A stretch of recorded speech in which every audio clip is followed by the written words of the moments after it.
दोस्तों नमस्कार। आप लोगों को पता होगा कि जो जमुई में सोने का भंडार मिलने की जो बात चली थी वो ऑलरेडी केंद्र सरकार के द्वारा कंफर्म कर दी गई है कि भारत का सबसे बड़ा स्वर्ण भंडार मतलब गोल्ड ओर माइन जो है वो जमुई ज़िला के क्षेत्रों में मिला है, जो कि अंग प्रदेश का क्षेत्र के अंतर्गत आता है। और मैं आपको ये बता दूं कि जो भी ये सोना मिला है, इसको लेकर के आगे क्या रणनीति तय की जाएगी, आगे इसको लेकर के क्या नीति होगी, हम अंगवासियों की इस वीडियो में मैं उसके ऊपर बात करूंगा।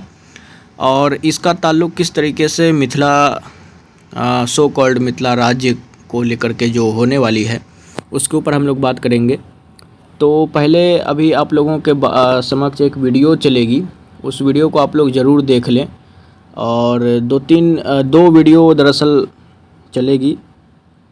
एक जी हिंदुस्तान की वीडियो है, हालांकि मैं उसको कर्टसी दे दूंगा, लेकिन वो वीडियो दिखाना थोड़ा ज़रूरी है, उसके कुछ पार्ट्स को मैं दिखाऊंगा। और आशा करता हूं कि आप लोग उस सभी जो भी वीडियो अभी चलेगी वो सभी वीडियो को पूरा देखेंगे। और जो स्वर्ण भंडार मिला है, इसके अलावा लौह अयस्क की भी भंडार मिलने की खबर आ रही है जमुई से ही। तो जमुई एक बहुत ही आने वाले समय में एक ड्रास्टिक चेंज से गुजरने वाला है, और जो कि एक काफ़ी शांत सा ज़िला जमुई, जो भी थोड़ी बहुत नाम आती थी नक्सल वगैरह को लेकर के आती थी जमुई की, वो अब काफ़ी हाईलाइट रहने वाला है। ज़मीन वगैरह की रेट काफ़ी बढ़ने वाली है। तो आप लोगों से उम्मीद है कि पहले वीडियो को देख लें, उसके बाद मैं ये बताऊंगा कि हम लोग जो अंगवासी हैं वो किस तरीके से मिथिला राज्य को लेकर के क्या नीति तय करेंगे, वो मैं आपको बताऊंगा। और इधर बंटवारे के बाद संसाधन झारखंड में चले जाने का रोना रोने वाले बिहार के हाथ देश का सबसे बड़ा खजाना हाथ लगा है। जी हां, बिहार के जमुई जिले में देश का सबसे बड़ा सोने का भंडार मिला है। रिपोर्ट देखिए।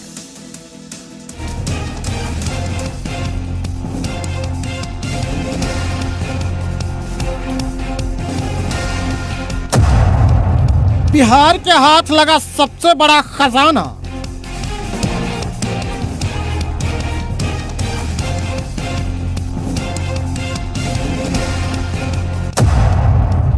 बिहार में मिला देश का सबसे बड़ा सोने का भंडार।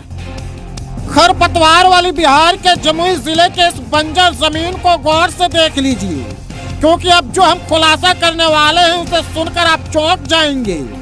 जमुई में जमीन खरीदने के लिए दौड़ने लगेंगे, क्योंकि यह खुलासा बिहार ही नहीं पूरे देश में खलबली मचाने वाला है।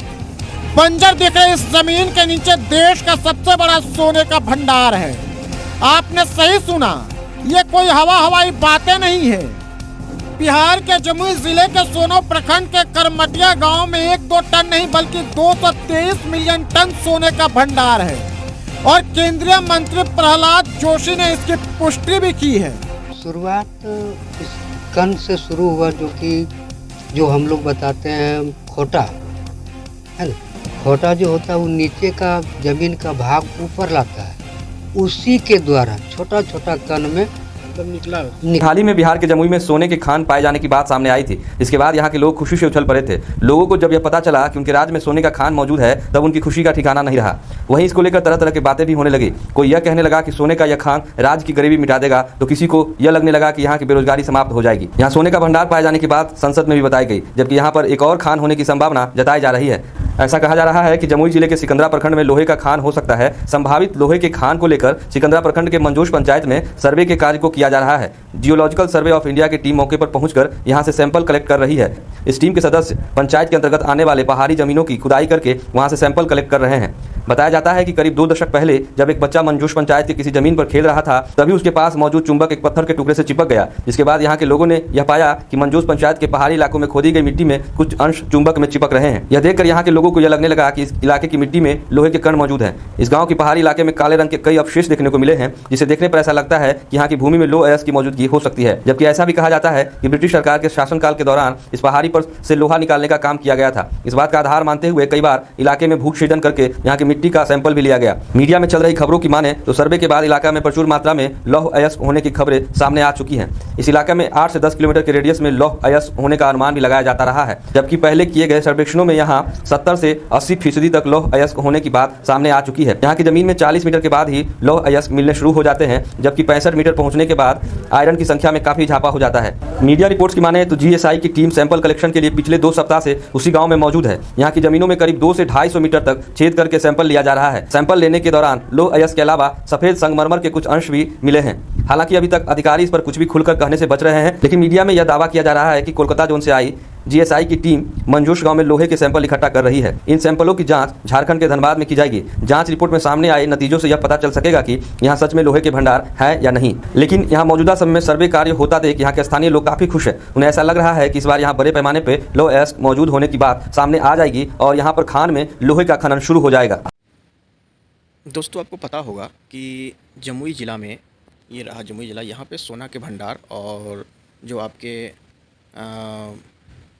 ये हैं, क्या बोलते हैं उसे, लौह अयस्क, ये दोनों चीज़ मिले हैं और पूरे देश का सबसे बड़ा गोल्ड और माइन जमुई ज़िला में ही मिला है। ये आलम ये है कि हर 1 टन पे 2 ग्राम सोना यहाँ पे मिल रहा है और इसी से अंदाज़ लगाया जा रहा है कि पूरे देश का जो 44% सोना है वो केवल और केवल, ये मतलब आप ये समझ लें कि 44% एक बहुत बड़ा अमाउंट होता है, ये जमुई में मिला है। सबसे खुशी की बात यह है कि ये हम लोगों के क्षेत्र अंग प्रदेश में मिला है। हालांकि और भी क्षेत्रों में जो कुछ भी मिला है, कहीं लाइम स्टोन मिल रहा है, कहीं पेट्रोलियम मिल रहा है, बिहार में जो भी मिल रहा हो, उन सब को सोना से कंपेयर नहीं किया जा सकता। अगर आप ये समझ लीजिए कि अगर आप 1,000 क्या 1 लाख ट्रक सोना अगर कोयला निकाल रहे हैं तो उसकी कीमत जो है 1 ट्रक सोने के बराबर भी नहीं होगी।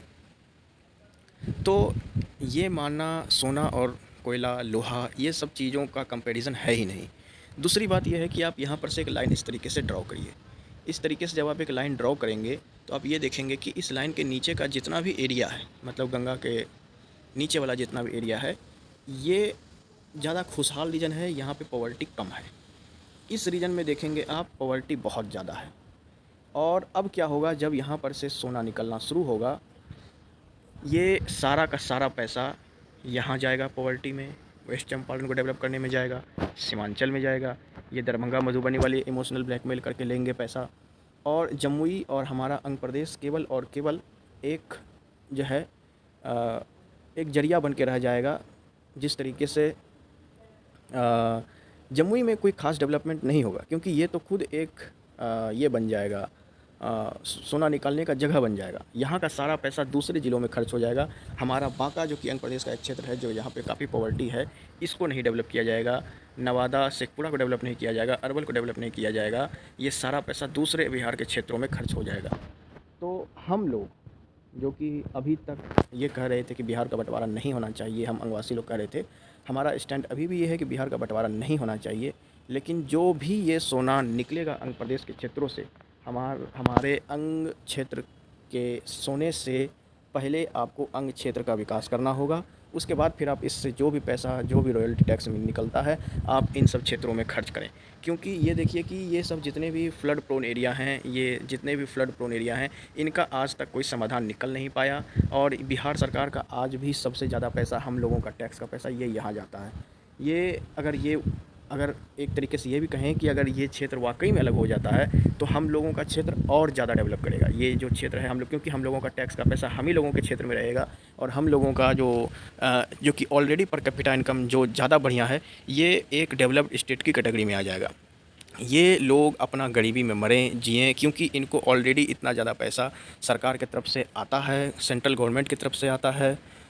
इनको बिहार सरकार इतना पैसा खर्च करती है हर साल बाढ़ में, लेकिन होता जाता कुछ नहीं है। यहाँ के सारे ब्राह्मण नेता खा जाते हैं और ये फिर बाद में ब्लेम करते हैं कि बिहार सरकार ही यहाँ पे पैसा नहीं दे रही है।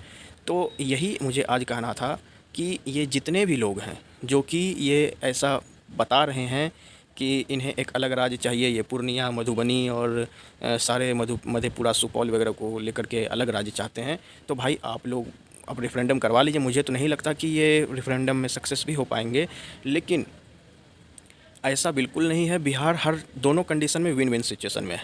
अगर ये अलग राज्य नहीं बनता है तो ठीक है, पैसा वहाँ पे खर्च हो, लेकिन अगर अलग राज्य बनता है तो बिहार और ज़्यादा डेवलप करेगा। तो इसके बाद में एक अनदर से एक वीडियो लाने वाला हूँ जिसमें मैं बात करूँगा कि एक अलग ये जो एक पूरा क्षेत्र है, ये पूरा क्षेत्र ये पूरा क्षेत्र जो है, ये खास करके ये सीमांचल वाला जो क्षेत्र है, अगर ये अलग होता है, अगर जो कि वास्तविक में एक रियल मिथिला है, अगर रियल मिथिला को देखना भी है आपको तो आप ये क्षेत्रों को देखिए। अगर ये यहाँ पर से अगर आप अगर आप इस तरीके से करके देखते हैं, यही रियल मिथिला का मैप है। और अगर आप वाकई में इसे अलग कर देते हैं तो ये लोएस्ट पॉवर्टी कैटेगरी का राज्य बन जाएगा और यहाँ पे एक्सट्रीम पॉवर्टी रहेगी। और इससे कहीं ना कहीं बिहार को ही फ़ायदा होगा कि हम लोगों का जो अथाह पैसा, जो रॉयल्टी टैक्स अंधाधुन इन क्षेत्रों को डेवलप करने में जा रहा है। हम भागलपुर, मुंगेर, लखीसराय, पटना, गया क्षेत्र के लोग जो हैं जो कि लगातार अपना पैसा इन क्षेत्रों में खर्च करवा रहे हैं, जो कि यहाँ पैसा जाता है, ये लोग चोरी कर लेते हैं, अपना घर भर लेते हैं। बाढ़ का यहाँ का कोई समस्या का समाधान निकल नहीं पा रहा है। समस्या का समाधान है बाढ़ का या नहीं है, उससे हम लोगों को कोई मतलब नहीं है, क्योंकि अगर आपके बाढ़ का समस्या का समाधान नहीं हो रहा है तो हम लोग अपने टैक्स का पैसा अंधाधुंध तरीके से इस चीज़ में खर्च नहीं कर सकते हैं, क्योंकि हमें भी तो अपना डेवलपमेंट करना है। हमारे पैसे से हमारा ही डेवलपमेंट नहीं हो रहा है, आप लोगों और डेवलप करना नहीं चाह रहे हैं। तो अगर आप लोग यही रट लगाए अलग राज्य बनाने की, तो अगर आप लोग अलग हो जाते हैं तो इससे बिहार को ही फ़ायदा है। तो इसी के साथ मैं इस वीडियो में समाप्त कर रहा हूँ। जय हिंद, जय भागलपुर, जंग प्रदेश, आंगी भाषा जिंदाबाद।